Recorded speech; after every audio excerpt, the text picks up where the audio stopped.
Dzień dobry, jest dzisiaj z nami Mark, który zgodził się na wywiad. Mark jest Addiction Recovery Coach, czyli jest coachem, który pracuje z osobami uzależnionymi, szczególnie z mężczyznami uzależnionymi od seksu i doświadczającymi, czy mężczyznami, którzy doświadczyli traumy.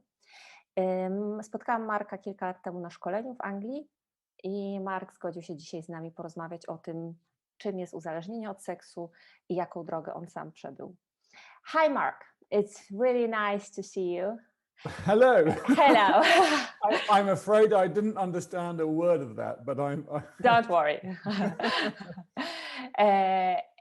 I'm really glad you agreed on to talk to me on this on this subject, and I will begin with the question: how would you define what sex addiction is? How would I define what sex addiction is? Do you know, there are many people in my industry who still doubt or even try to convince others that sex addiction doesn't even exist. It's an interesting and sometimes hotly debated topic. I do believe it exists. I think there are more people that do than don't. I don't care whether you call it sex addiction or compulsive sexual behavior or problematic sexual behavior. It doesn't matter to me. I think what matters is recognizing that sex is a behavior. So is eating, so is shopping, so is exercise. They are all or can all become a recognized addiction if you are using it compulsively. And one of the most interesting things I have learned myself and I use with my clients, if someone wants to know whether something is an addiction, I say, well, how about this? Try stopping it. Just try not doing it for a week, 2 weeks, and see what happens.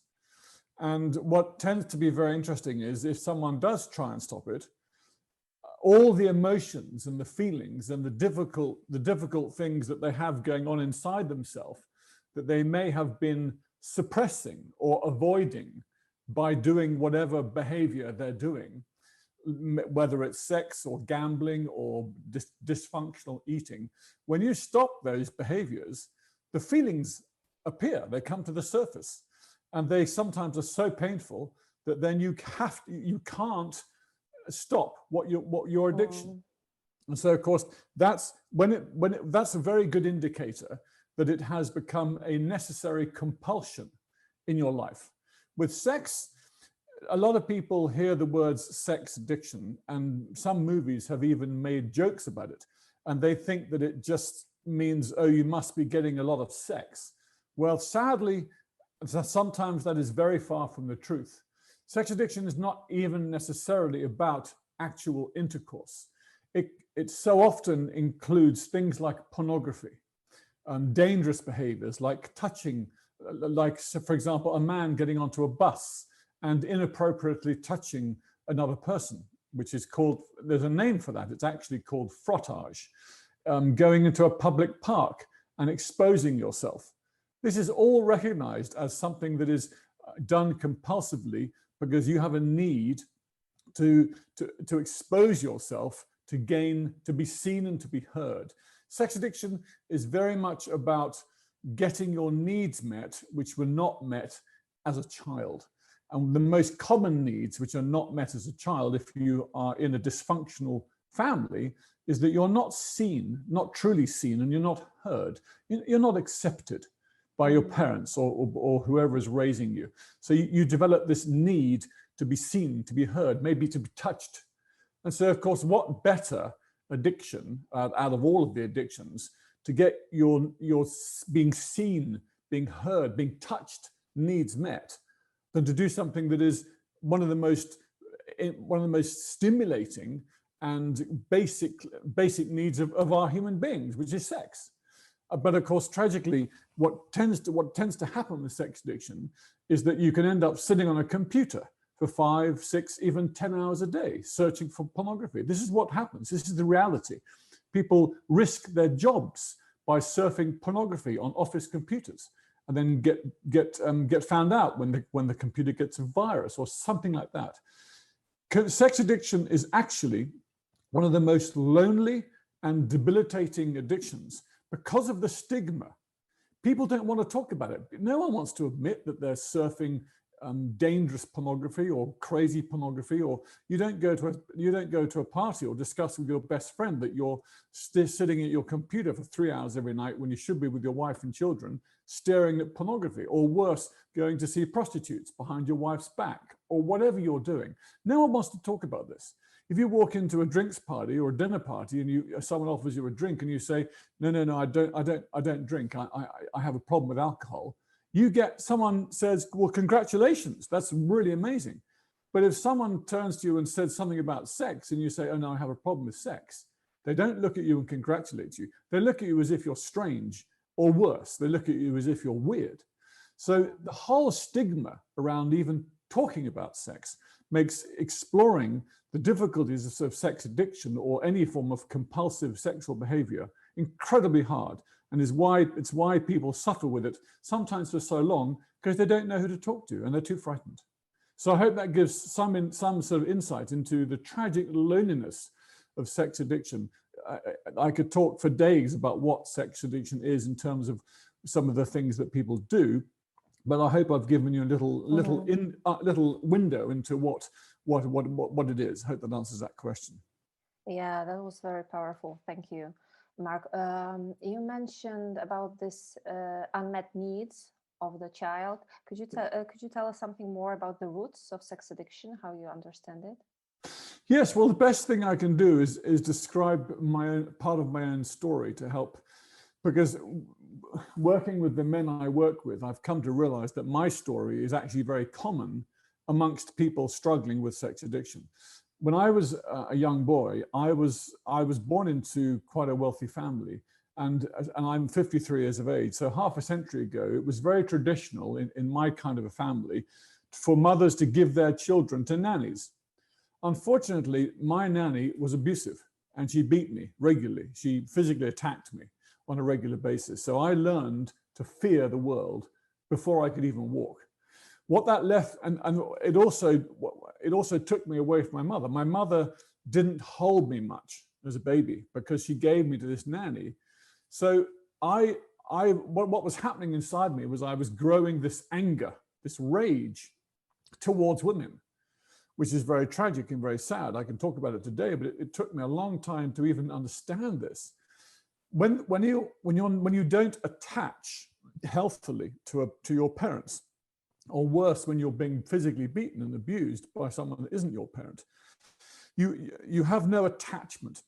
The whole area of attachment theory, which started in the 60s, is a whole area of psychology well worth looking into.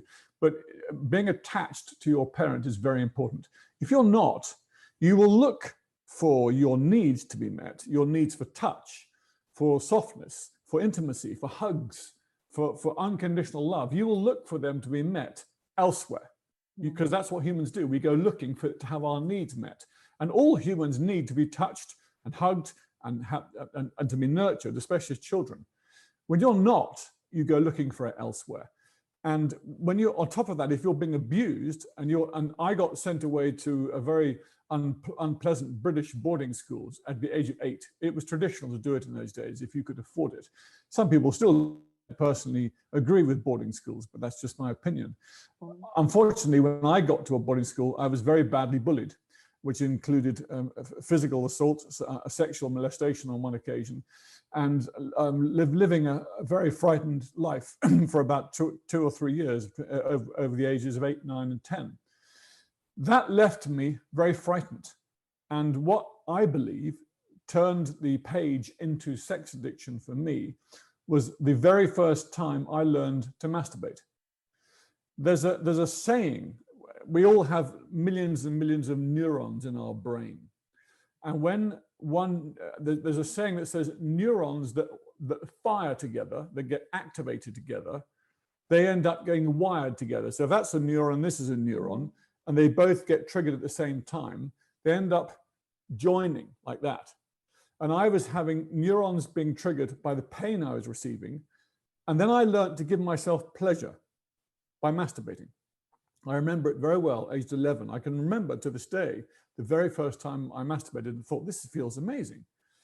But the problem was, because I was receiving a lot of pain in my life at the time, I learned that this pleasure, masturbation, could take away this pain, the pain and fear of other boys, of life. And so unfortunately, my pleasure and pain centers of my brain got very confused. And so I learned that sex, initially with myself, and then as I became a teenager with other people, could take away any pain, any fears that I was having to face in life, which of course is a very unhealthy way of dealing with pain and fear. So this is how I became, this is how and why I started to use sex. And I emphasize the word use to make me feel better. It's all addiction. I believe addiction is all about feelings. We all have to learn to process emotions and feelings. And if we learn how to do that, because they are mirrored healthily by parents at a young age, then we learn how to process and show our feelings. But if you're born into a family where you're not allowed to show your feelings, where if you get too emotional, your father says, stop that crying, or I'll give you something to cry about. Or if your mother says something similar, if you learn that it is not safe in your family to show emotions and feelings, you will suppress them. You will bury them inside you. But like a pressure cooker, if you put a pressure cooker on a stove and seal the lid tight, eventually that pressure cooker will explode. Well, human beings are the same. If you suppress the feelings and emotions, the natural feelings and emotions that we all have, if you suppress them for too long, that energy has to come out somewhere. And with me, it came out in sex, desperately needing to be seen and heard and felt and touched and to attach to another human being. And so that's what I believe led me into sex addiction. It was a perfect way to connect with another human being, but tragically for all the wrong reasons. And that is why I spent 30 years destroying one relationship after another, because I was using women thinking they were going to fix me. But unfortunately, that doesn't work. You have to learn to fix yourself, to support yourself, you have to learn to healthily express your feelings. And that's a very, very difficult thing to do in certain societies and in certain families. So how can you fix yourself? Is it possible, Mark? I absolutely believe it is possible to recover. I think the word is recover. Fix can be a dangerous word because, of course, in the world of addiction, people turn to drugs and alcohol to get a fix. So let's not use the word fix. Let's use the word recover. And recovery from any addiction, I think one of the most important things to really understand is what does recovery mean when used in this term? Well, the word recovery to me means to rediscover something that has been lost.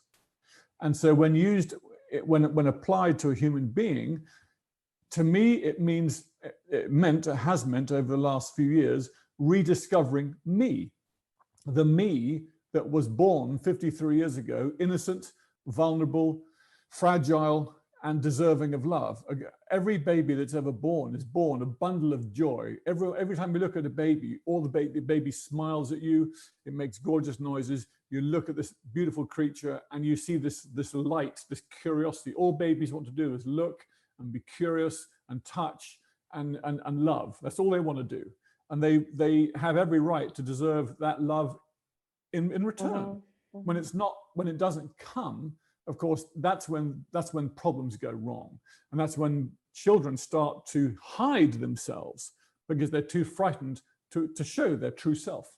So to me, that's where the problems start.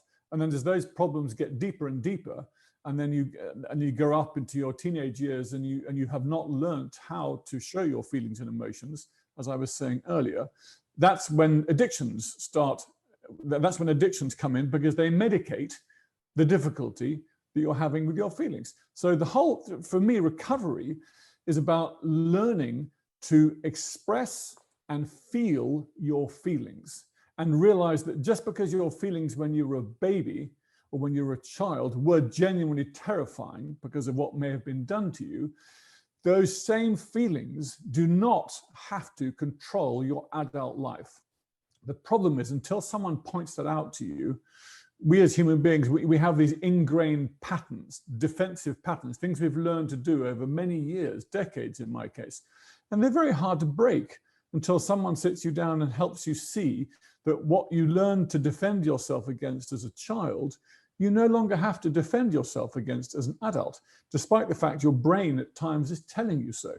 So to me, recovery is about rediscovering the true essence, the true nature of yourself, and realizing that it is finally safe to show yourself, to express yourself, to have your feelings, to feel your feelings, to show your emotions, to be seen and to be heard.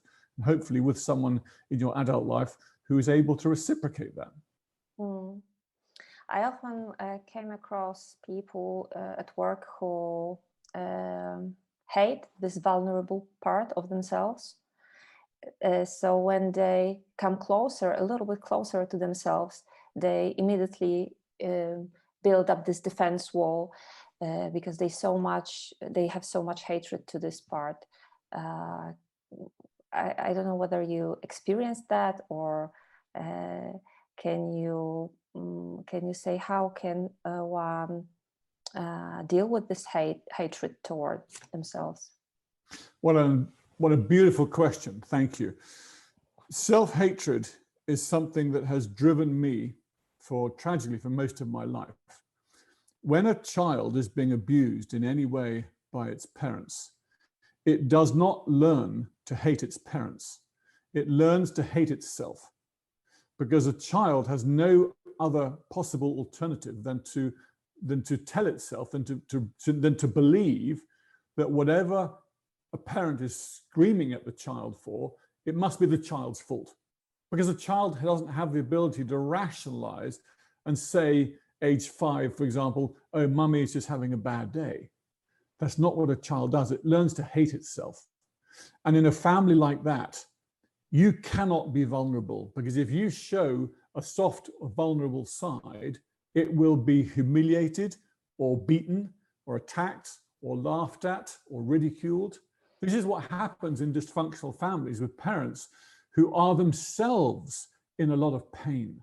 Unfortunately, society forgets very easily that when you see a child behaving badly, or when you see a bully on a playground attacking another child, society tends to look at the child and say, oh, what a bad kid. But hang on a second.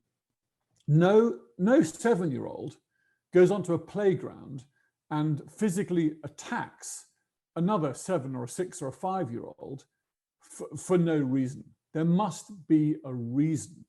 And that's where we need to look. And unfortunately, the reason is not the child's fault, it's the parent's fault. No one is born a bully. No one. No one is born homophobic. No one is born racist.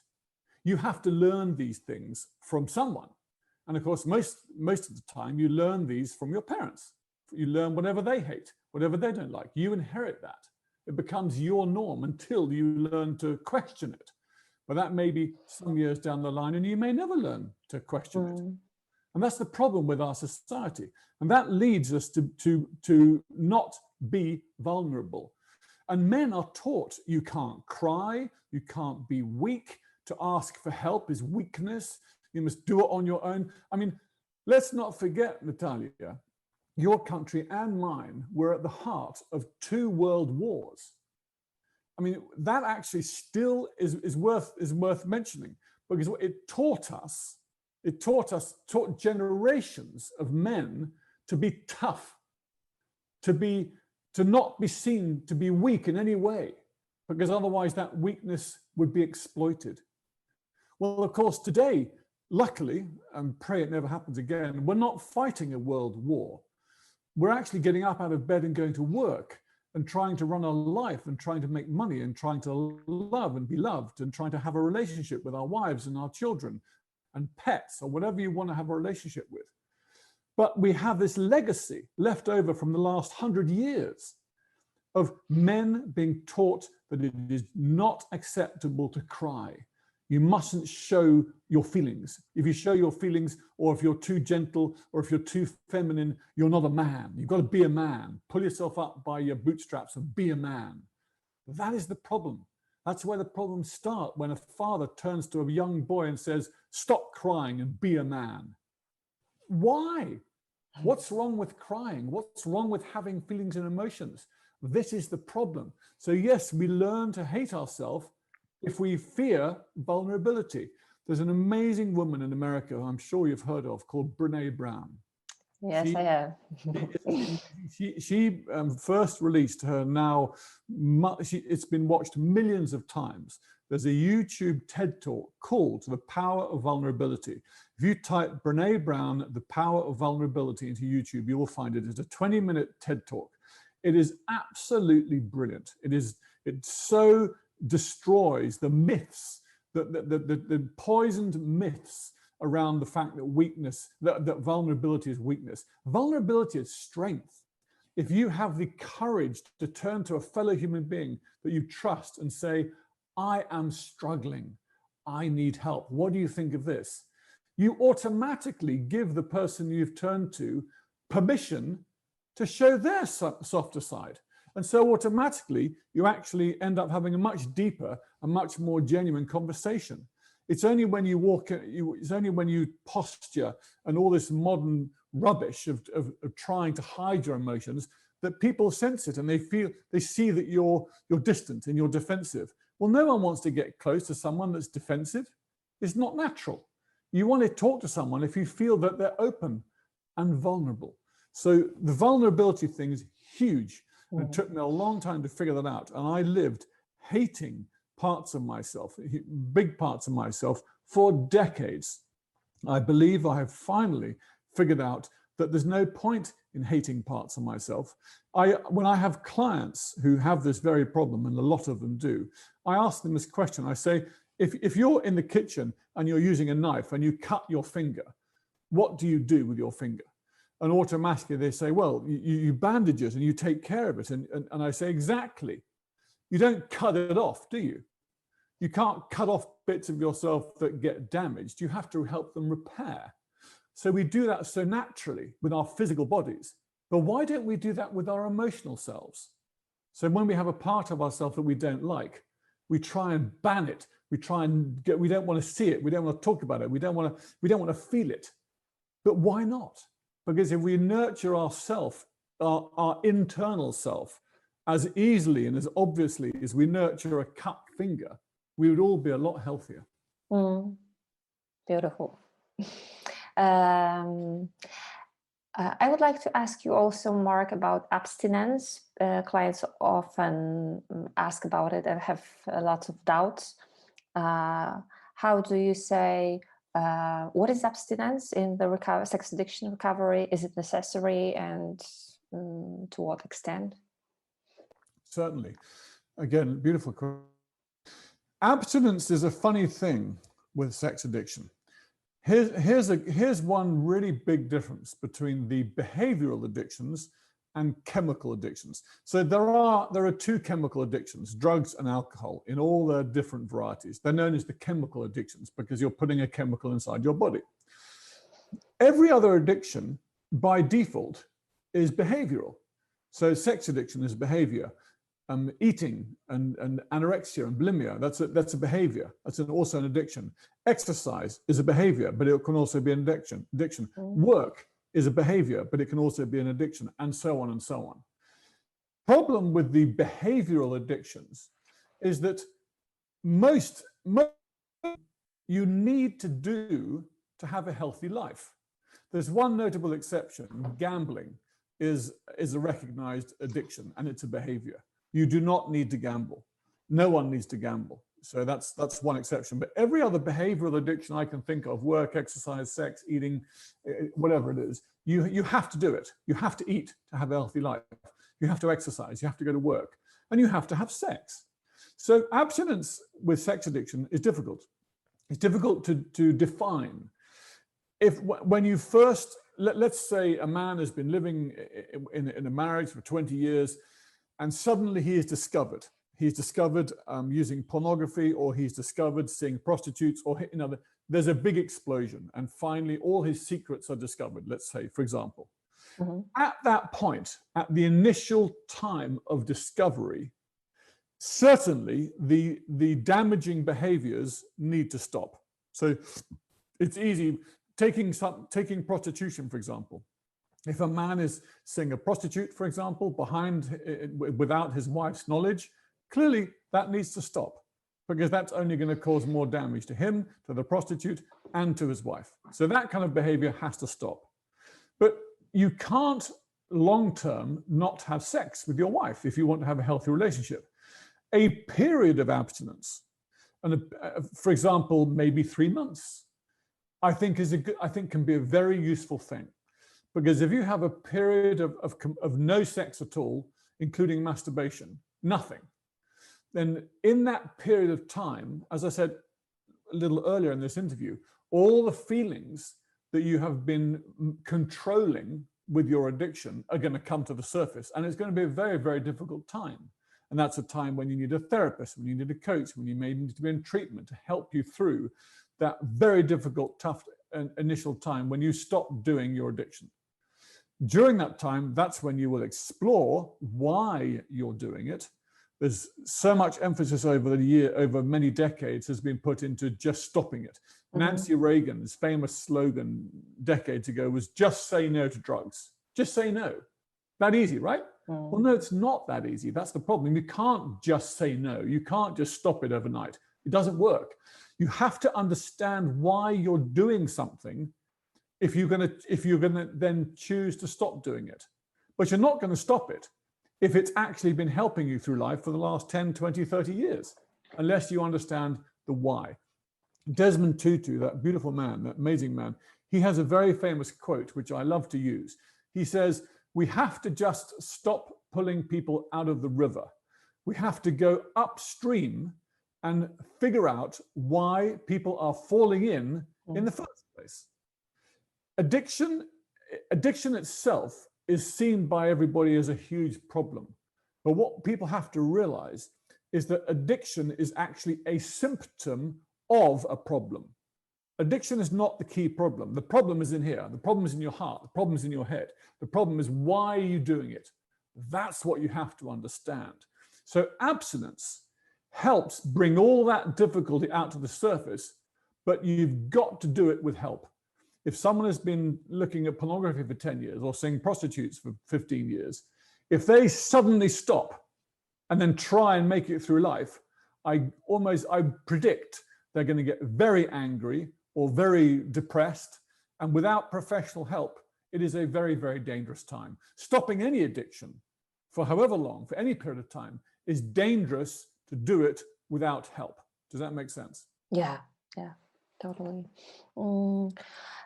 Can sex addict have a healthy sex after? Absolutely.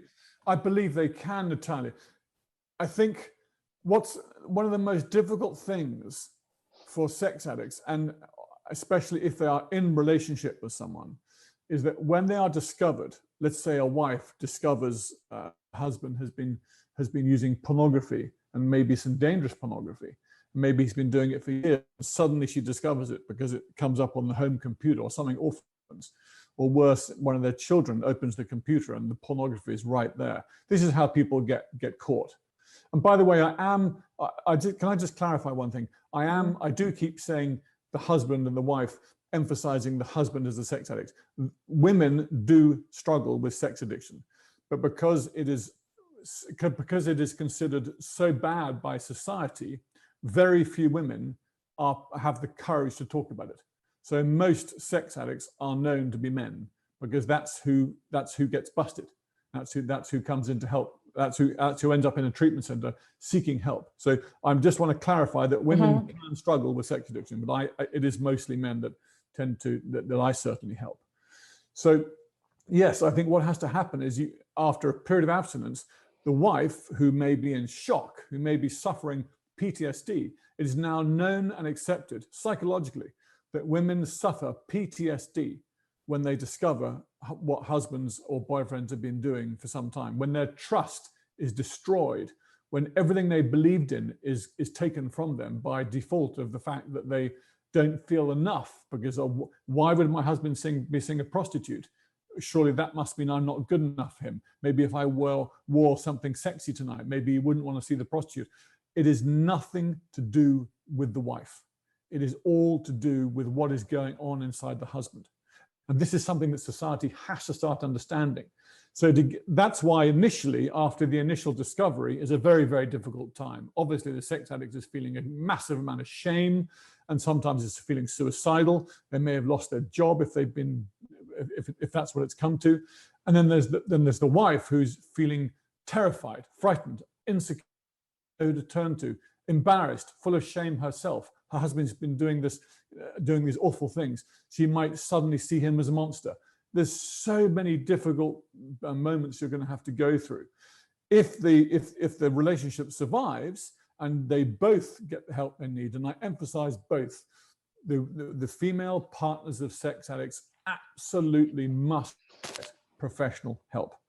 And the best organization I can recommend for that is one based in America called APSATS, which is APSATS. Type APSATS into Google and you'll find them. They're a specialist organization set up by an amazing lady called Barbara Stephens 20 years ago. And they specialize in helping the female partners of sex addicts. And that is the best organization who can help women who discover what's been going on maybe for 10 years. Once the discovery process has gone through and you've got the help, absolutely, I believe you can have healthy sex. And once a man learns that he doesn't have to be aggressive, that he can be gentle, that his feelings and emotions are safe to express, in my experience, sex actually gets even better, because the intensity is not intimacy. It's it's a big mistake I made for decades. I thought intensity was intimacy. It is not. And intensity cannot last, because it's like a drug. You need more and more and more. You do something crazy, and the next time that wasn't crazy enough. So you make it even more crazy, and you make it even more crazy. And this is, of course, what leads you to death very often. You do crazy, more and more insane things, and eventually it can kill you. Intimacy, I gave a lecture, I've given a lecture twice this year at 2 different conferences about intimacy. Intimacy starts here with yourself, long before you can safely be intimate with another human being. So yes, I do believe that a sex addict can end up having even better sex, but you've got to do the work, Natalia, and it is not easy. How long does it take to recover it? How long is the piece of string, Natalia? I've got long arms. I'm a very tall man. It's a journey, Natalia. Every single person is going to be different. I have had some clients who've come to see me for 2 or 3 sessions, and I've been able to help them see things because they were ready to see it.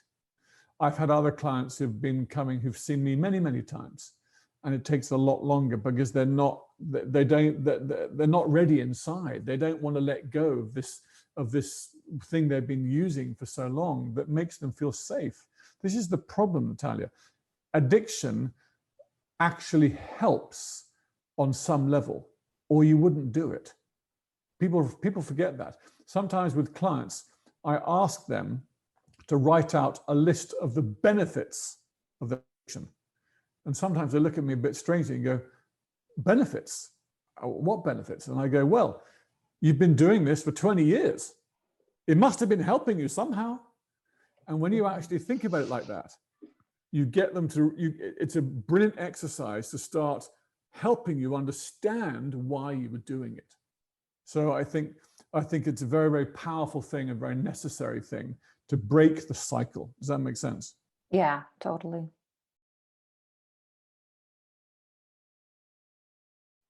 So what would you say to a person who is at the beginning of the journey and is at the stage of self-hatred, a lot of pain, a lot of fear, and also at the stage when addiction is really, really strong and really, really helps deal with that? So what would I say to someone? Well, obviously if you're feeling so lost, so lonely, you're in full of self-hatred, clearly you need help. And the only thing I can say to people is you have to ask for help. You have to talk to someone about this, because I don't believe it is possible to break the cycle and to somehow start getting healthy on your own, but especially in countries, which includes yours, where the stigma of talking about sex is terrifying. You know, who wants to even admit that they're doing some of these things, some of which might even be illegal? So of course, getting help is essential. This is why the largest or the second largest group of people who commit suicide in this country, and maybe, I don't know what the statistics are for yours, and in America as well, is men between the age, I forget what the exact, something like between the age of 20 and 40, or there's some terrifyingly large statistic of men, of people who kill themselves, and it's men between that rough age group. But and you look at why, and the why is because they get so depressed and so lost in their pain in the newspapers every day. I have a friend of mine, an old school friend, whose son wrote to me literally days ago, it's quite a weird coincidence, asking me to sponsor him because a friend of his killed himself 6 months ago. Boy, beautiful, I think he was somewhere around the age of 19, killed himself. And everyone was just left asking why. Well, the answer is he didn't know who to ask for help, and he didn't know how to ask for help. We have to stop treating men as perpetrators, as criminals, just because they show, but just because they are incapable of being gentle. There is a reason men become so angry, and we have to. The change has to be global, let alone individual. But all I can say to anybody out there that is hurting is you've got to call someone. I mean, that's what I do for a living. I am there for people to call. If someone needs the kind of deep therapeutic help, I refer them. I will help. I help people find therapists for nothing. I don't even charge for that, because people need to get that help if they're going to break the cycle. So that's the best advice I can give. I know it's a hard thing to do, but all I can do is look into this camera and say, you must ask for help. Thank you so much, Mark. It was really enriching for me and touching. And I feel like I've learned a lot from you. And I really appreciate your honesty and vulnerability and openness. So I'm really, really grateful. Natalia, thank you. It's lovely to reconnect with you after meeting on that course. What was it, 4 years ago now, I think. And this is what I do. I share my journey to inspire others, to show people that you absolutely can break free of the secrecy and the stigmatic terror of feeling bad and talking about sexual problems. There is help out there, and I love talking about it. If I can inspire one, then I've done a good job. You are inspiring. I mean, it's really powerful what you're saying, because you're not saying just what you've learned from books or even from the clients, but from your own, from your heart. So I think it will help a lot of men in Poland. Well, look, let's keep in touch, and if I can be of any further help to you or talk to anybody, I love talking about this. I like talking at conferences and stuff. I will talk to anybody to inspire them about how to better understand this and how to break it. Okay, we are thinking about organizing conference in Poland about sex addiction. So I will come back to you. I'd be honored, and let's pray we can face to face and not like this. Yeah, I'm missing hugs and looking people in the eye and having an energy in a room. I think we're all missing that. Yeah, I miss that too. Thank you so much, Mark. Have a good day. That's wonderful to see you. Keep safe out there. God bless. Thank you. Bye. Bye-bye.